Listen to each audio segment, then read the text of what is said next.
All right, number 3, Texas A&M, 2.5-point favorite against number 16, Texas. The over-under I have is 0.5 Texas A&M offensive touchdowns. Yeah. So I need to say this, and this isn't going to be the stat that A&M fans want to hear as they're traveling for Thanksgiving or maybe just preparing for this game on Friday night, which I just cannot wait for. I'm so excited to see these two teams battle it out. A&M hasn't had an offensive touchdown against Texas since 2011. Ryan Tannehill delivered Texas A&M its last offensive touchdown against Texas.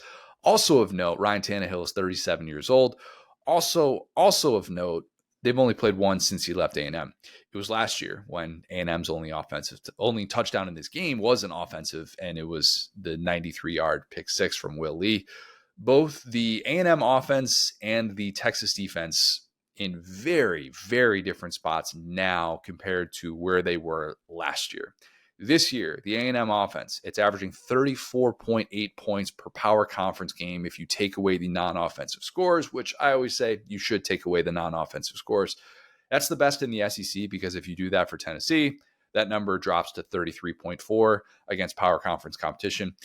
I'm saying for my money, A&M has been the best offense in the SEC. I definitely thought for the entire offseason, a good chunk of the regular season, that Texas was going to have the best defense in the SEC. That has not been the case. Not been the case at all. Some of the raw numbers are still okay. Top 30 in scoring defense, top 30 in yards per play allowed. That's fine.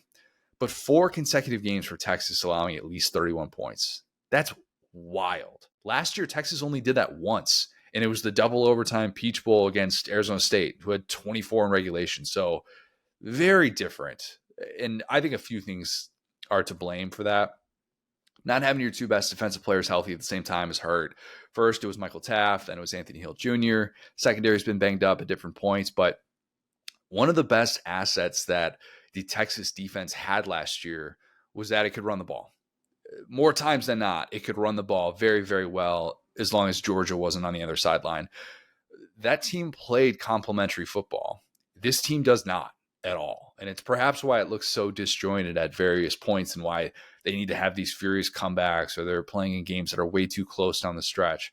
Backfield has been banged up this year. The offensive line isn't particularly good.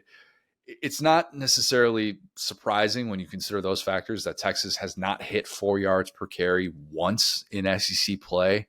They showed the graphic during the Georgia game, and like these ground game numbers that Sark's going to end up with, they're going to be the worst I think that he's had as a head coach, and I don't think it's going to be particularly close. They just can't finish drives the way that Sark would want to. Haven't had multiple rushing scores in a game since Sam Houston State back in week 4 when Arch is standing over the top of that dude. Been held to 100 rushing yards or less all but once in SEC play. That's not Texas under Sark. That has not been the case. Couldn't even hit the century mark against Arkansas, who ranks outside the top 100 in FBS against the run. I know I said the other day on the recap pod that Texas was going to find a way to pull out its best game of the year, and all of a sudden people are going to be like, see, you got to put Texas in the playoff. Even though they got 3 losses, just consider them. You know, they beat, as Sark would like to tell you, they beat 3 teams that were in the top 10 at the time of the matchup. The team hasn't done that in the 2020s. I'm bailing on that take. The more I think about it, the more I just go, you know what? I can't rely on Texas to do anything anymore. Why would I rely on them to just all of a sudden have an aberration type game? Because that's what it would be to beat Texas A&M. It really would. You can say, oh, well, they beat this top 10 team. They beat that top 10 team. A&M's more battle tested. They are. And I realize A&M has had the very favorable conference schedule. They've had 7 of 8 bottom teams in the SEC that they've gotten to play in conference so far. They basically have the conference schedule that Indiana got last year. I realize that's benefited them. They also still went on the road and won in South Bend. So let's not pretend like that just was nothing. But, even though Arch looked better in the latter half of the season overall, I still saw what it looked like against Georgia. He had a couple nice throws, 1 or 2 nice drives. The arm angle to Ryan Wingo in the end zone, that's good. That'll play. The rest of that game, not so much. I don't trust the Texas offensive line to hold up against Cassius Howell, that Texas A&M defensive front, which has had multiple weeks, I think, to prepare for this one.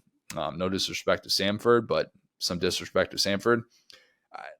I think they can get after the passer. I think they're going to live in the backfield. They might not be elite against the run. They have some run fit issues that will probably be questions come college football playoff time, maybe come SEC championship time.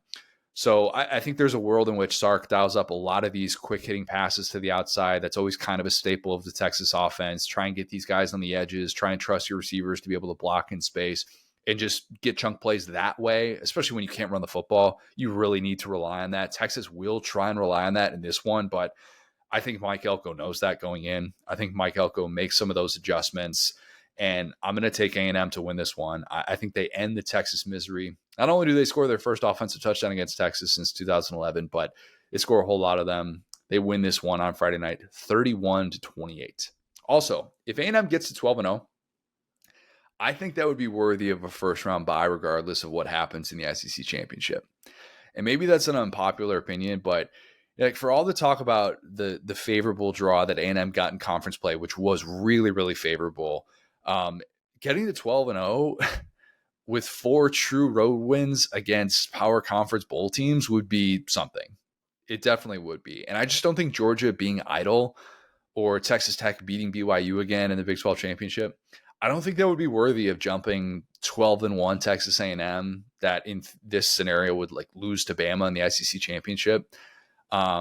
So I want that to be kept in mind because I would argue that if A&M wins this game, we're talking first round playoff bye. I really think that would be the case, but I guess I'll save that argument just in case that situation presents itself.